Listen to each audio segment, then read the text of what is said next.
Selamat pagi pemirsa, selamat datang kembali di iNews Today. Apa kabar Anda hari ini? Semoga Anda selalu sehat, semoga Anda selalu bersemangat, dan tentu saja semoga Anda selalu berbahagia. Seperti kami berdua.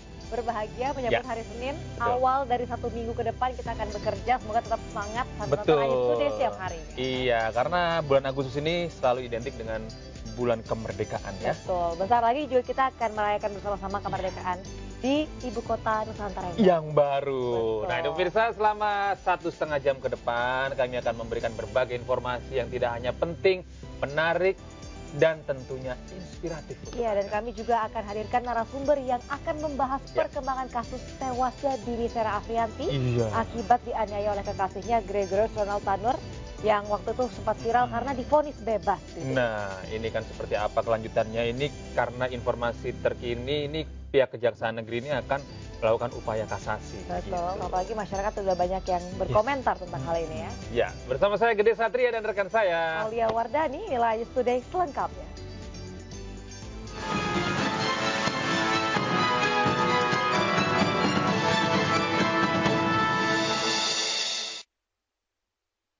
Ya pemirsa, kami awali iNews Today hari ini dari ibu kota Jakarta. Sejumlah pengemudi ojek online di Jakarta ricuh dengan sekelompok debt collector. Waduh, ini imbasnya satu sepeda motor milik debt collector diceburkan ke kali oleh para pengemudi ojek online. Ya, kembang juga ya. Kalau kata ya para sahabat Gondol City ya, ini motor-motornya sedang diceburin di kali ya, diaduk nih. Pengemudi ojol menuntut sebuah sepeda motor milik kelompok debt collector dan langsung diceburkan ke dalam aliran kali Anak Ciliwung di Jalan Gunung Sahari Raya, Sawah Besar, Jakarta Pusat. Kemarahan para pengemudi ojol ini dipicu ulah sekelompok debt collector yang mencoba merampas sepeda motor milik seorang emak-emak saat melintas di jembatan merah. Beberapa pengemudi ojol yang mengetahui kejadian ini mencoba untuk menengahi, malah terlibat keributan dengan para debt collector. Lantaran kalah jumlah, sekelompok debt collector kemudian kabur meninggalkan satu unit sepeda motor. Motor ini pun langsung diceburkan para pengemudi ojol ke dalam kali. Ini Pak jalan terus makan ke sono, ambil batu, kita disambut batu, terus kita jadi batu lagi, sono rame. Jadi kami pulang, beruduk ke markas ini. Ada berapa orang mangkalnya, Bang? Kurang lebih 6. Yang biasa mangkal di sini berapa ton atau orang? Motornya diceburin ke kali atau gimana, Bang? Iya, memasak. Hotelnya kabur. Sampai ke dalam, orangnya udah nggak ada. Kalau ada motor yang diselit itu. Motornya kunstang, sama masa kunstangnya dihancurin di kali. Terus materialnya kabur gitu, Bang? Materialnya kabur atau kemana? Mencegah terjadinya bentrokan susulan, aparat kepolisian yang menerima laporan langsung datang ke lokasi kejadian dan melakukan pengamanan. Dari Jakarta, Rani Stonsjaya, iNews melaporkan. Sejumlah rumah terisolasi akibat akses jalan yang ditutup oleh tetangga di kawasan Cililitan, Kecamatan Keramat Jati, Jakarta Timur. Dan akibatnya pemirsa, aktivitas pemilik rumah yang jalannya ditutup menjadi terganggu hingga tak bisa keluar rumah.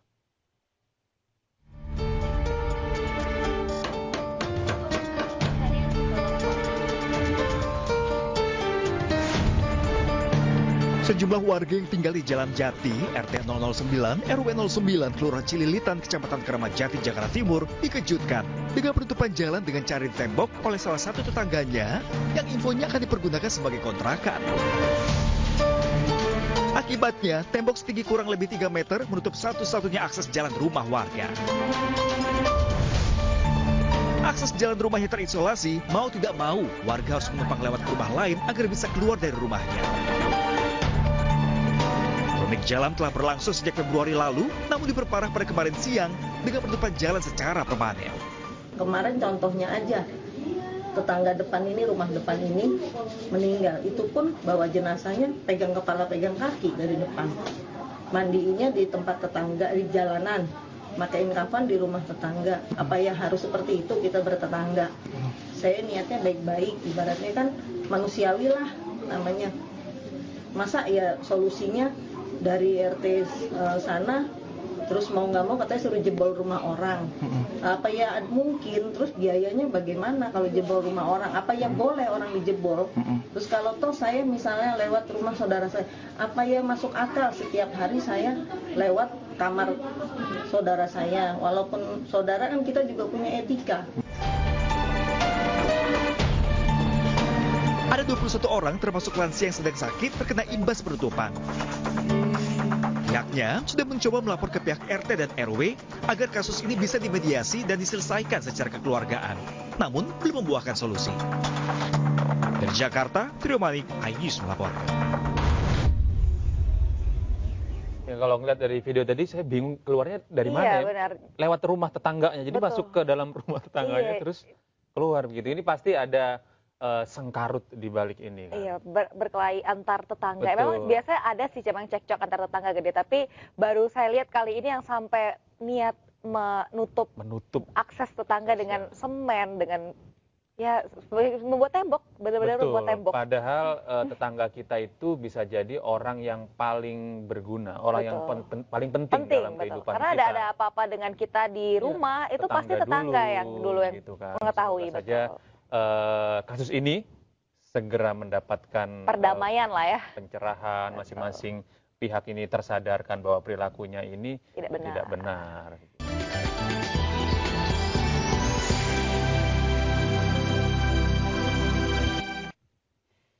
Terima kasih Anda masih bersama kami di iNews Today. Ini Aulia dan pemirsa, ini ada informasi yang agak mengejutkan sedikit ya. Apa itu Gede? Ini ada seorang guru olahraga perempuan ini yang mendapatkan tindak kekerasan oleh seorang pelatih renang di kolam renang di Asahan, Sumatera Utara. Waduh, ini akibatnya korban pingsan hingga jatuh ke dalam kolam.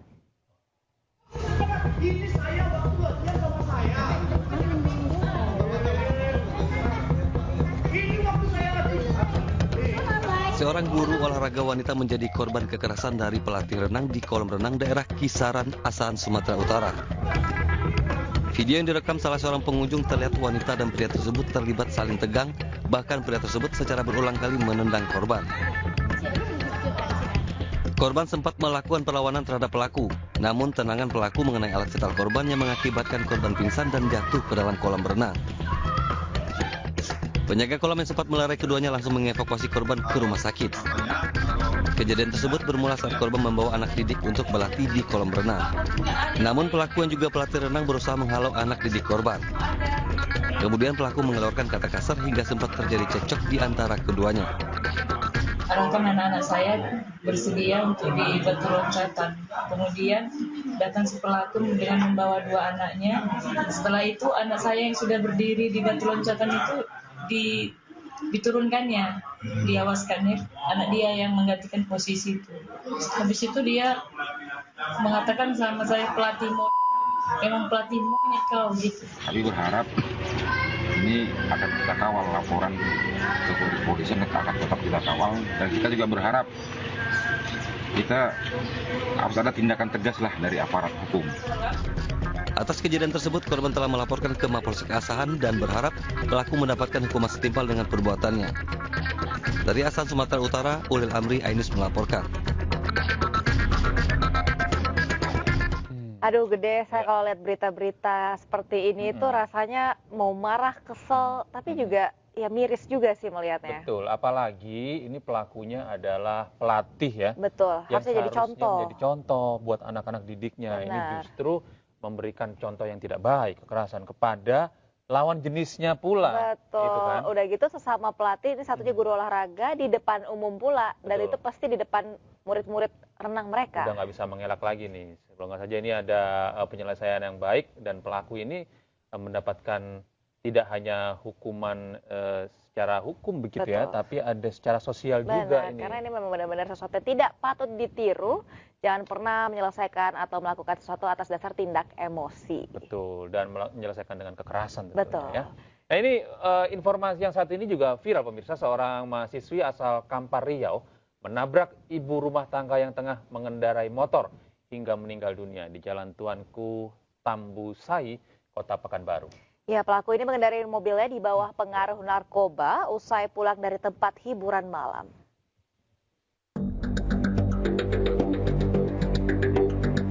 Seorang pengendara sepeda motor meninggal dunia akibat kecelakaan maut di Jalan Tuanku Tambusai, Pekanbaru, Riau.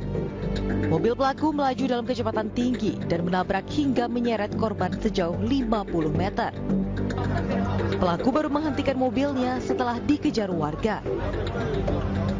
Sempat dilarikan ke rumah sakit, korban yang mengalami pendarahan meninggal dunia akibat luka benturan serius di bagian kepala. Polisi menetapkan pengemudi sebagai tersangka. Dari pemeriksaan terungkap, tersangka yang berstatus mahasiswi berkendara dalam kondisi di bawah pengaruh narkoba serta minuman keras. Saudari M di lokasi terjadinya TKP tersebut, di TKP lakalan tersebut tidak sadar telah menabrak korban atas nama Saudari Renti Marningsi, umur 40 tahun, pekerjaan guru, menabrak dari belakang sepeda motor Yamaha Vega, kemudian terseret sejauh 50 meter karena yang bersangkutan di bawah pengaruh narkoba, kemudian langsung lanjut terus. Usai ditangkap, tersangka meminta maaf kepada keluarga korban. Ia juga menekankan kalau dirinya tak sadar telah menabrak korban. Saya memohon maaf sebesar-besarnya atas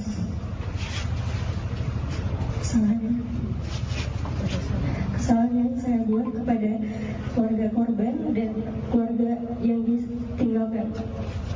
Saya sama sekali tidak dalam keadaan sadar dan tidak sengaja menabrak korban, dan saya sangat menyesal sekali atas kelalaian saya. Saya sangat menyesal atas apa yang telah saya lakukan. Tapi saya benar-benar tidak sengaja menabrak korban dan dalam keadaan tidak sadar. Saat ini tersangka diamankan di Mapolresta Pekanbaru. Atas perbuatannya, tersangka dijerat Undang-Undang Lalu Lintas dengan ancaman hukuman 12 tahun penjara. Dari Pekanbaru Riau, Indra Yoserizal, iNews melaporkan. Ya, ini penyesalan tinggal penyesalan karena sebenarnya ini orang yang sedang berkendara di bawah pengaruh narkotika ini sebenarnya sudah dari berbagai sudut permasalahan udah nggak bisa dibenarkan. Iya, sudah pasti salah ya Gede. Iya. Apalagi sayang sekali di usia masih semuda itu ya. Betul. Gede, 21 tahun ini sudah menggunakan barang-barang terlarang seperti itu, apalagi sampai berkendara dengan tidak bertanggung jawab. Ini di sosial media lagi rame banget kemarin. Iya, viral, betul.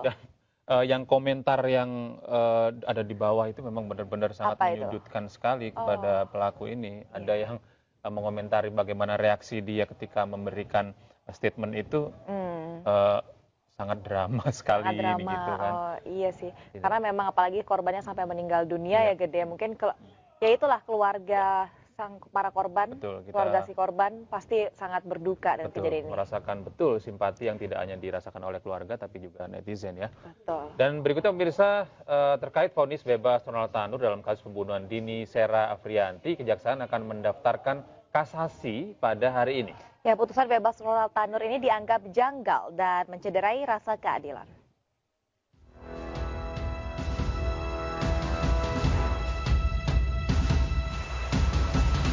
Kejaksaan akan mendaftarkan memori kasasi terhadap vonis bebas Gregorius Ronald Tanur dalam kasus penganiayaan dan pembunuhan Dini Sera Afrianti.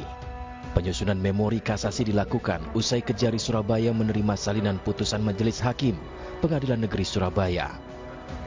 Menurut Kasih Intelijen Kejari Surabaya, Putu Arya Wibisana, rencananya kasasi akan diajukan pada Senin ke Mahkamah Agung. Ronald Tanur, anak dari mantan anggota DPR RI Edward Tanur, telah bebas dari Rutan 1 Surabaya pada 24 Juli lalu.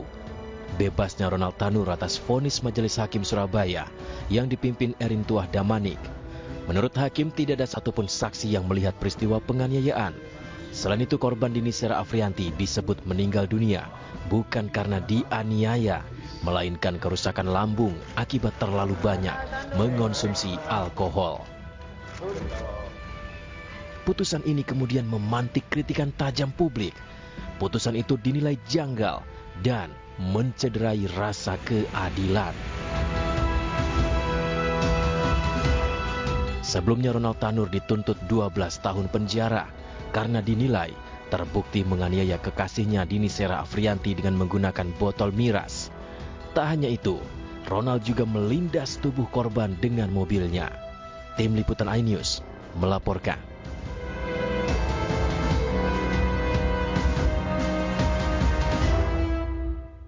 Ya pemirsa, terkait perkembangan kasus penganiayaan yang dilakukan oleh Gregorius Ronald Tanur hingga menyebabkan korban yaitu Dini Sera Afrianti meninggal dunia.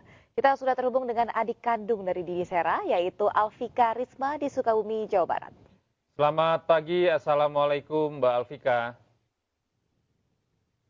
Kak Gede dan Kak Aulia. Iya, ini kami sekali lagi mengucapkan rasa duka yang sangat mendalam sekali terhadap kematian keluarga Anda dan vonis juga ya, ini yang menyebabkan tentu saja ada rasa ketidakadilan buat keluarga juga ya Mbak ini ya. Nah Mbak, kalau kasus saat ini kan bergulir bahwa akan diajukan kasasi dari Kejaksaan Negeri terkait vonis yang dijatuhkan kepada Ronald Tanur. Hingga saat ini apakah dalam proses kasasi ini keluarga dilibatkan Mbak? Ya betul Pak, dilibatkan. Bagaimana? Karena keluarga terkomunikasi dengan kuasa hukum. Lalu seperti apa saat ini perkembangan yang sudah selain ada kasasi, upaya-upaya hukum apalagi yang akan diajukan dari keluarga? Lalu fakta-fakta apa yang kemudian bisa digunakan untuk upaya hukum dari vonis yang kemarin ini Mbak Alfika? Baik Kak. Selain upaya kasasi, keluarga sedang berupaya untuk menindak ketiga hakim tersebut. Mungkin diagendakannya minggu ini Kak, dalam waktu dekat. Baik Mbak Alfika ini kan terkait dengan bebasnya Gregorius Ronald Tanur ini sempat membuat viral juga dan ada banyak desas-desus nih terkait dengan apa mungkin ini ada uang yang bermain dan segala macam. Ini Mbak, keluarga Ronald Tanur ini pernah tidak menawarkan uang ke keluarga? Mungkin bisa diceritakan kronologinya karena ini kan desas-desusnya lumayan terdengar. Baik, kalau dari pribadinya mungkin tidak. Cuman lewat orang lain gitu Kak. Pernah Mbak? Dari tangan ke tangan, ada yang pernah datang ke rumah, katanya disuruh sama bapaknya terdakwa gitu, ayahnya terdakwa, menawarkan sejumlah uang dengan nominal yang sangat besar, nominalnya tidak disebutkan. Oke, lalu bagaimana respon keluarga Mbak pada saat ada orang suruhan dari ayah terdakwa tersebut yang datang? Kebetulan waktu itu yang datang ke sini tuh menemui bapak saya ya, bapak. Nah dari situ yang nyuruhnya itu bilangnya ke bapak jangan bilang siapa-siapa gitu, cukup bapak aja yang tahu. Terus dimintain nomor rekening bapak, cuman kan dikarenakan bapak ini orang tua yang sudah sepuh tidak memiliki nomor rekening, jadi bapak bilang ke saya dan kakak saya gitu. Dan di situ saya bilang, oh jangan gitu, soalnya ini pasti ada intervensi gitu, nanti takutnya kita juga yang kena gitu lah. Terus kita terus koordinasi sama pengacara juga. Soalnya dia yang kesininya bilang jangan bilang siapa-siapa termasuk pengacara juga. Ya, Mbak, upaya melakukan suap ya, kita bisa bilang sebagai suap ini, itu dilakukan setelah vonis itu dijatuhkan atau sebelum vonis itu ada atau pada saat persidangan? Jauh sebelum JPU jatuhkan vonis. Jadi baru beberapa minggu setelah kejadian. Bulan Oktober. Ya, di awal-awal kejadian begitu artinya ya ini ya. Sebenarnya dari dugaan suap yang dilakukan oleh pihak pelaku ini, apa yang diinginkan? Mungkin ada juga ya dari kuasa hukum terdakwa juga, mungkin ke kuasa hukum saya bilangnya juga kayak gitu, ada sesuatu gitu, cuman ganti dengan pasal kecelakaan lalu lintas, katanya seperti itu. Oh, seperti itu. Jadi ingin merubah tuntutan gitu ya Gede ya, supaya meringankan vonisnya. Betul. Nah, ini kalau hingga saat ini Anda bisa ceritakan Mbak Alfika, dari kematian pelaku ini kan Anda sempat juga mengadukan ini ke DPR ya, ke Komisi 3 begitu ya. Nah, ini kemarin seperti apa? Apa yang Anda laporkan dan harapannya seperti apa Mbak Alfika? Awalnya kami melakukan pelaporan ke Komisi Yudisial untuk mendapat rekomendasi ke Mahkamah Agung untuk menindak hakim tersebut. Kalau harapan keluarga ya sama sih Kak, masih tetap seperti itu, ingin mendapatkan keadilan dan juga pasal-pasal yang sudah digunakan di awal itu dapat digunakan gitu. Ya. Baik Mbak Alfika, ini informasinya Kementerian PPPA ini sudah datang ke rumah keluarga Anda. Ini apakah langkah selanjutnya dari pihak kementerian untuk membantu keluarga? Mungkin dari pihak kementerian kemarin menunggu hasil kasasi tersebut ya, jadi lebih mengawal yang restitusi Kak, karena karena itu juga perlu diupayakan ya. Betul. Jadi selain selain tuntutan untuk terdakwa juga, restitusi juga sangat perlu gitu, karena almarhum meninggalkan seorang anak. Yang hingga saat ini masih butuh banyak sekali biaya ya, begitu ya Mbak ya? Ya, baik. Terima kasih atas informasi Mbak Alfika sudah bergabung bersama kami di iNews Today.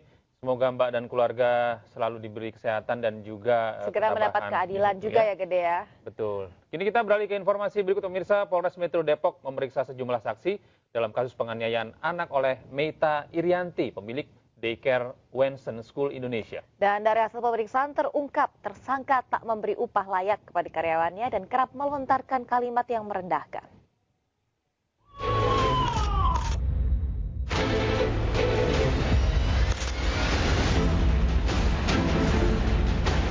Kasus penganiayaan anak oleh pemilik Wensen School Indonesia, Meita Irianti, terus bergulir. Polres Metro Depok melanjutkan pemeriksaan sejumlah saksi untuk mengungkap tabir kejahatan yang dilakukan tersangka. Sejumlah saksi yang diperiksa diantaranya orang tua korban, bayi berusia 8 bulan yang dianiaya pelaku. Orang tua korban berharap pelaku mendapatkan hukuman yang sepantasnya dan buah hatinya bisa pulih dengan baik. Dia dapat hukuman yang sepantasnya ya. Kedua, saya pengen pemulihan untuk anak saya gitu. Anak saya masih tumbuh kembang, saya nggak tahu ke depannya dia kayak apa gitu. Saya sih berharap dia baik-baik aja, nggak ada masalah dalam tumbuh kembang dalam kehidupan berikutnya gitu. Sementara dari hasil pemeriksaan ditemukan fakta baru terkait kepribadian pelaku. Saksi mengungkap pelaku tidak memberi upah layak kepada karyawannya dan kerap melontarkan kalimat yang merendahkan. Ketika mereka mendapatkan gaji yang kurang pantas juga gitu. Setiap kalau nggak salah per minggunya itu sekitar 250.000, itu pun tidak dengan uang ongkos atau uang makan kalau nggak salah. Dan juga kalau misalkan mereka nggak masuk sehari walaupun sakit itu dipotong gitu 40.000. Dan juga sering disuruh untuk mengerjakan hal yang di luar tupoksinya gitu sebagai jadi kayak suka disuruh bantu-bantu tersangka gitu, misalnya disuruh cuci baju bayi, disuruh cuci gorden, dan bahkan ada sering dilontarkan kalimat-kalimat yang merendahkan mereka gitu.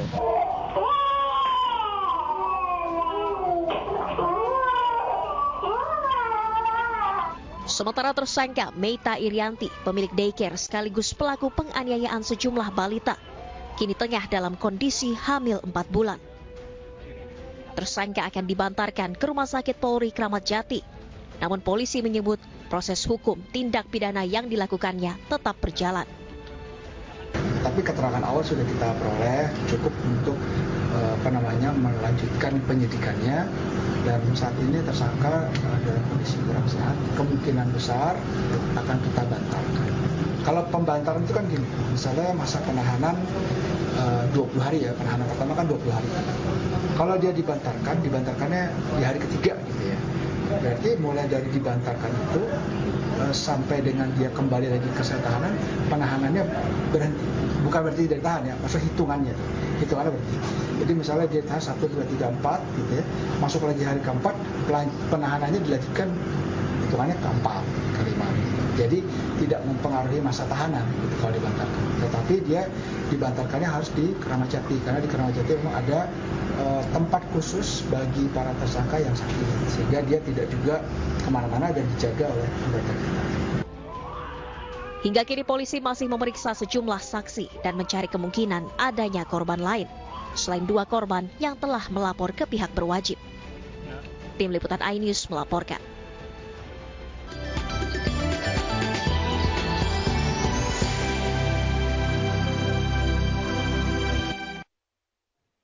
Anda masih bersama kami di iNews Today, pemirsa. Bareskrim Mabes Polri akan memeriksa Saka Tatal, mantan terpidana kasus pembunuhan Vina dan Eki. Ya, pemeriksaan dilakukan buntut pelaporan terhadap Aep dan juga Dede yang dianggap memberikan kesaksian palsu.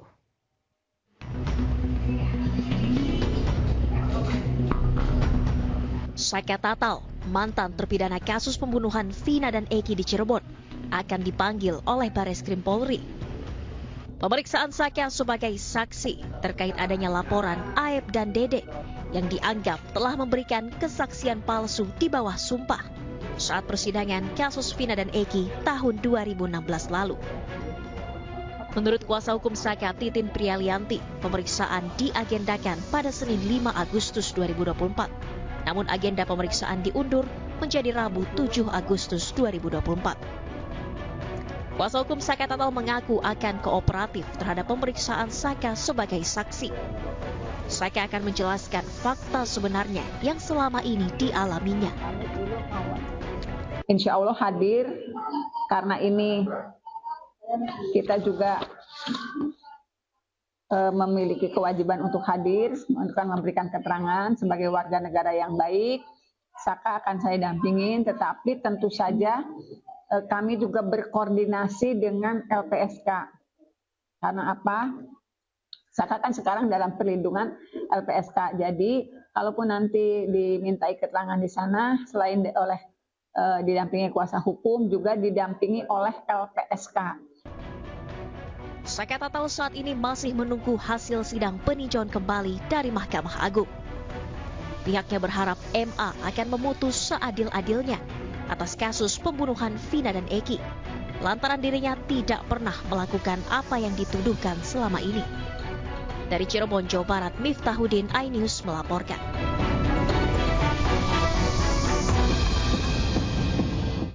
Ya pemirsa, untuk mengetahui informasi lebih lanjut terkait pemeriksaan Saka Tatal sebagai saksi di Bareskrim Polri, kami sudah terhubung dengan rekan Irfan Hardiansyah. Selamat pagi, Irfan. Ya, Irfan. Ya, baik, selamat pagi. Iya, Irfan, baik, hari pagi, ini Gede, Aulia dan juga pemirsa, penyidik Bareskrim Polri ini rencananya akan memeriksa Saka Tatal yang merupakan mantan terpidana dalam kasus Vina dan juga Eki pada tahun 2016 silam. Pemeriksaan ini dilakukan buntut adanya pelaporan terhadap Aep dan juga Dede yang dianggap memberikan kesaksian palsu, dan nantinya Saka Tatal ini akan diperiksa sebagai saksi.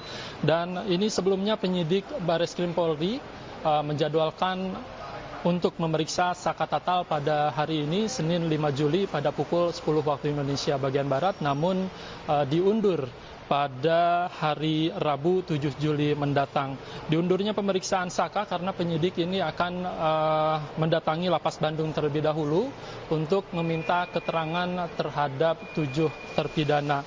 Sementara itu nantinya pada hari Rabu penyidik Bareskrim Polri akan menuju Polres Cirebon untuk melakukan pemeriksaan terhadap Saka Tatal terkait laporan pemberian keterangan palsu yang dilakukan oleh Aep dan juga Dede pada sidang tahun 2016 silam. Dan dapat kami informasikan juga, Gede, Aulia dan juga pemirsa, saat ini Saka Tatal masih menunggu hasil sidang peninjauan kembali dari Mahkamah Agung dan apakah nantinya permohonan sidang PK yang dilakukan Saka Tatal ini akan dikabulkan atau tidak oleh Mahkamah Agung. Dan sebelumnya Saka juga ini menjalani sidang peninjauan kembali di Pengadilan Negeri Cirebon dan telah selesai dilakukan pada tanggal 1 Agustus 2024 lalu. Sementara demikian, Gede. Ya, Irfan, kami mendapatkan informasi bahwa rencananya Bareskrim Polri ini yang rencananya akan mendatangi Saka Tatal, bukan Saka Tatal yang akan ke Bareskrim Polri. Apakah benar seperti itu?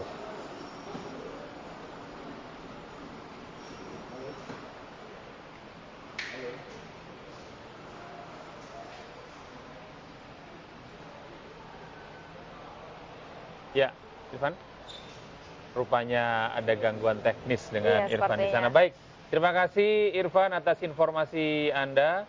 Selamat bertugas kembali. Sebelumnya pemirsa, kami juga sempat menghubungi kuasa hukum dari Saka Tatal, Ibu Titin, yang selama ini mendampingi Saka Tatal, menyatakan bahwa hari ini memang ditunda, akan diadakan pada hari Rabu, dan mekanismenya mungkin beliau juga mengatakan mekanisme bahwa Saka Tatal bukannya akan ke Bareskrim, tapi Bareskrim yang akan datang, betul. Yang mendatangi Saka Tatal. Begitu. Nanti kita akan update terus kasus yang menyeret Saka Tatal dalam pembunuhan Vina dan Eki. Jadi saksikan terus ya. Betul. Tetap di iNews ya. Betul. Nah, berikutnya pemirsa, kuasa hukum Saka Tatal ini optimistis bahwa Mahkamah Agung akan mengabulkan peninjauan kembali atas kasus kematian Vina dan Eki. Ya, menurut pihaknya ini bukti baru dan juga keterangan saksi menjelaskan bahwa kematian Vina dan juga Eki ini akibat kecelakaan.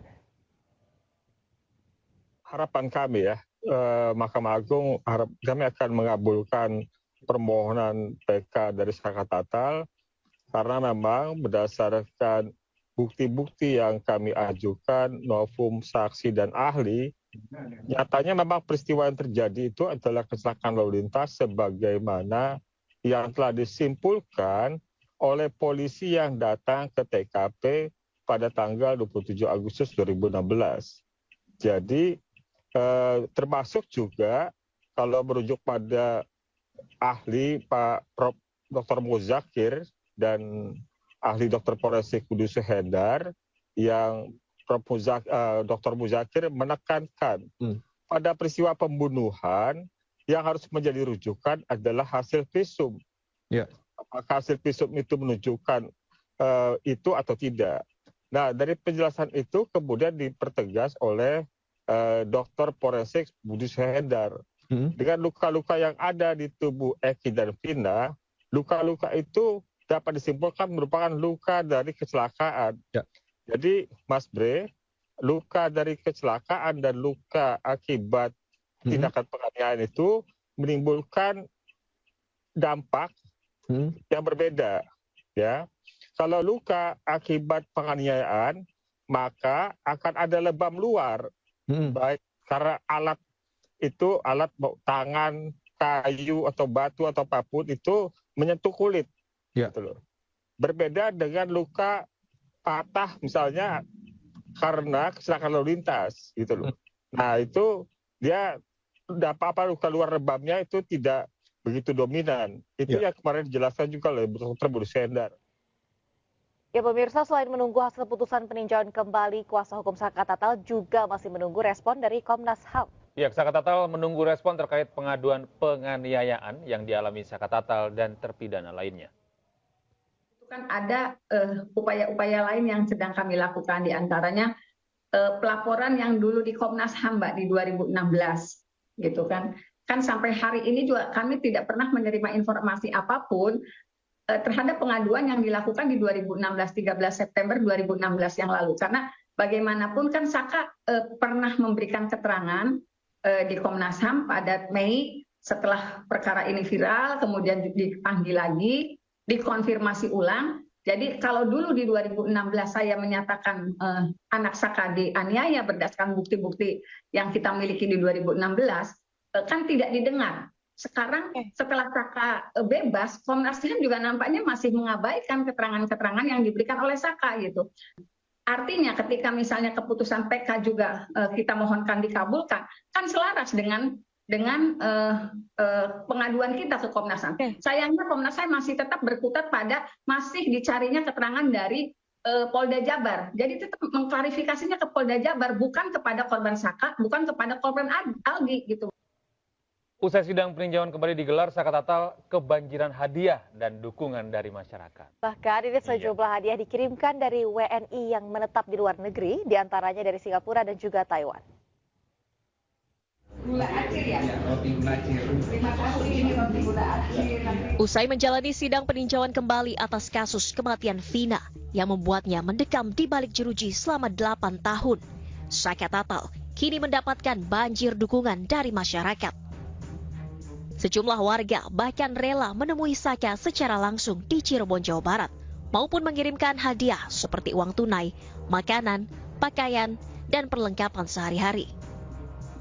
Warga yang datang maupun mengirimkan hadiah tak hanya berasal dari warga yang berdomisili di Jawa Barat dan sekitarnya, namun juga WNI yang menetap di luar negeri, seperti Singapura dan Taiwan.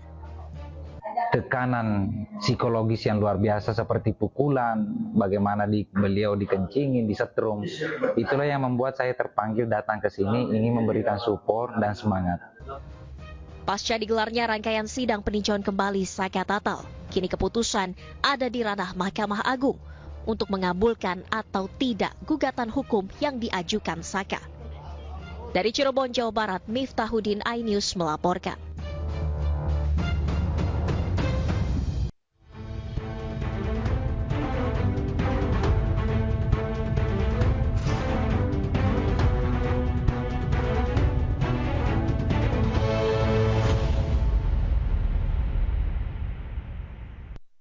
Terima kasih pemirsa, Anda masih di iNews Today. Selanjutnya, pembangunan sejumlah infrastruktur di Ibu Kota Nusantara terus dikebut jelang perayaan HUT Kemerdekaan RI di IKN pada 17 Agustus mendatang. Iya, Presiden Joko Widodo juga telah memantau langsung segala proses persiapannya di IKN.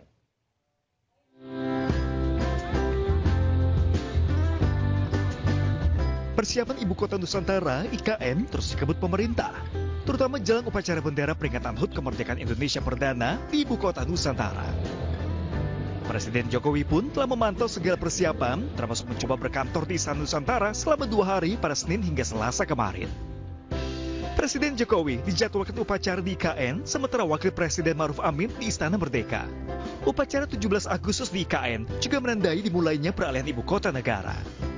Dan Istana Garuda, Istana Negara, lapangan upacara, serta podium dapat digunakan untuk mendukung kegiatan upacara 17 Agustus.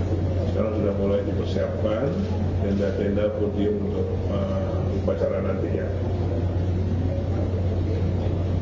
Semua menurut kami untuk prasarananya di Istana Negara sudah siap, sekarang sedang dilengkapi dengan rus, furniture, meja, lukisan, lampu-lampu yang memang ditangani langsung oleh Kemenseknek. Kami melakukan furniture yang fix. Kalau yang loose, furniture, pas itu oleh Kemenseknek.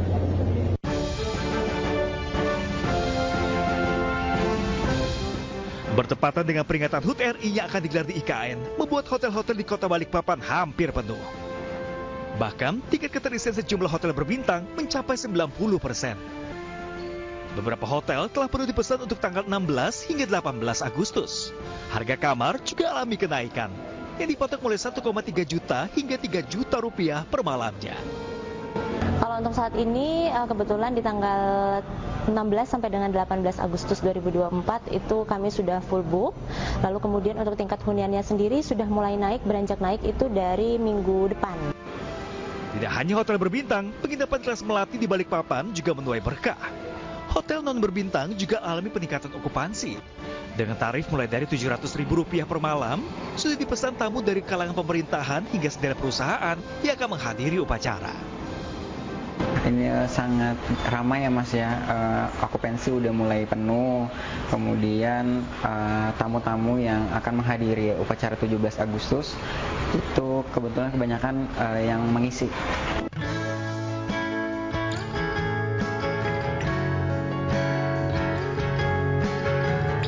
Sementara, untuk kemudahan mobilitas peserta HUT ke-79 RI di IKN, nantinya akan ada kereta Autonomous Rail Transit atau kereta tanpa rel yang untuk kedua kalinya tiba di Kota Balikpapan pada Jumat kemarin.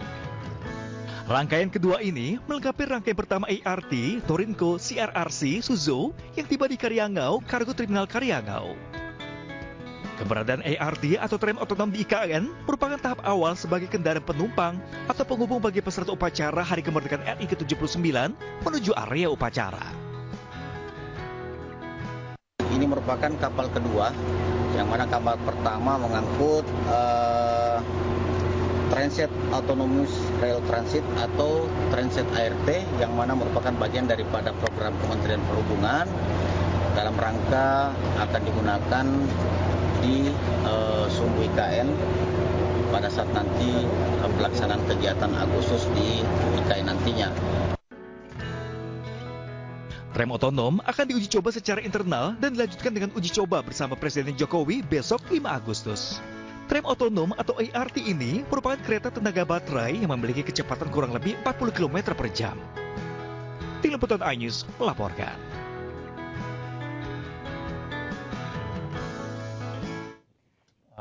Udah siap-siap semua ya. Betul, menyambut. Kita sama-sama nggak sabar nih untuk menggelar upacara 17 Agustus di IKN. Nah ini sementara itu pemirsa, Presiden Joko Widodo ini akan menggelar sidang kabinet perdananya di Ibu Kota Nusantara, Kalimantan Timur pada Senin 12 Agustus mendatang. Ya, seluruh Menteri Kabinet Indonesia Maju ini akan hadir dalam sidang kabinet tersebut.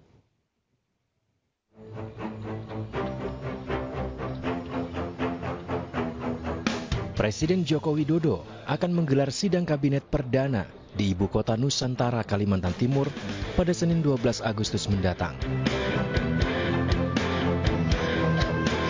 Seluruh Menteri Kabinet Indonesia Maju akan hadir dalam sidang kabinet tersebut, termasuk Menteri Pertahanan Prabowo Subianto yang memastikan akan hadir meskipun hingga kini seluruh sarana dan prasarana di IKN masih dalam pengerjaan. Ada yang menginap, kalau saya mulai mungkin tanggal 9 sudah di sana.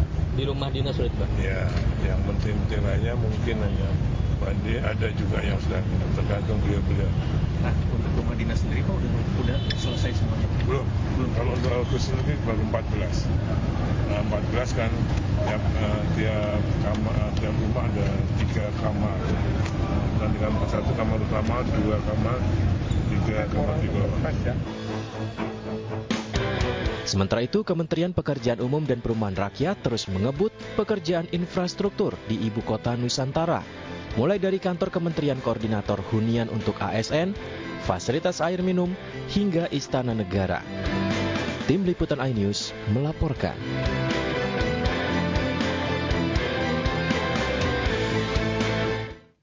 Ya, selanjutnya Ibu Kota Nusantara sudah siap untuk menggelar perayaan HUT RI ke-79 dan sidang kabinet perdana 12 Agustus mendatang. Dan bisa berikut pernyataan M. Yusuf Permana, Deputi Bidang Protokol Pers dan Media Sekretariat Presiden di program iNews Sore kemarin. Kita akan menyelenggarakan upacara di 2 tempat dalam bentuk hybrid. Yang pertama di IKN dan di Istana Merdeka Jakarta.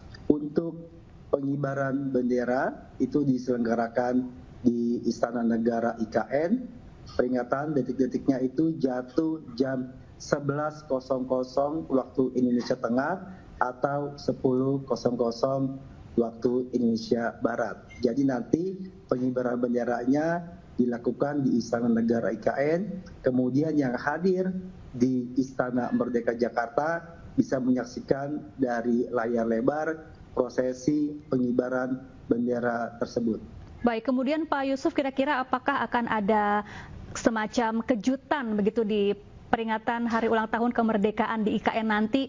Adakah yang berbeda dari pelaksanaan upacara yang biasa dilakukan di Jakarta sebelumnya? Ya, tentu saja pertama mulai dari tata tempat kita adalah baru karena tempatnya juga baru. Tentu kami melakukan penyesuaian yang nanti sedang kami persiapkan. Terus terang kami akan sampaikan ketika tempat tersebut sudah siap dipergunakan. Yang pasti adalah ada perbedaan antara kegiatan-kegiatan sebelumnya di Istana Merdeka dengan tata tempat yang akan diselenggarakan di Istana Negara IKN. Tapi tata upacara militernya tetap seperti biasa, hanya tata tempat saja yang akan ada updating sesuai dengan tata tempat yang ada di Istana Negara. Tapi pada prinsipnya tata upacara militernya tidak berubah sama sekali, hanya tata tempatnya saja. Baik, lalu kalau jelang sidang Kabinet Perdana di IKN yang dijadwalkan digelar tanggal 12 Agustus nanti, sejauh ini bagaimana persiapannya? Apakah ada kendala yang mungkin dihadapi, Pak Yusuf? Ya, untuk diketahui, rencana memang akan ada sidang kabinet paripurna, akan mengundang Bapak Wakil Presiden, kemudian juga para menteri, seluruhnya lengkap akan diundang di sidang paripurna tersebut. Tentu kami melakukan perencanaan sejak perjalanan beliau-beliau tersebut sampai di Balikpapan. Tentu kita kerjasama dengan Kementerian Perhubungan, kerjasama dengan Garuda untuk memastikan moda transportasinya dapat tersedia dengan baik.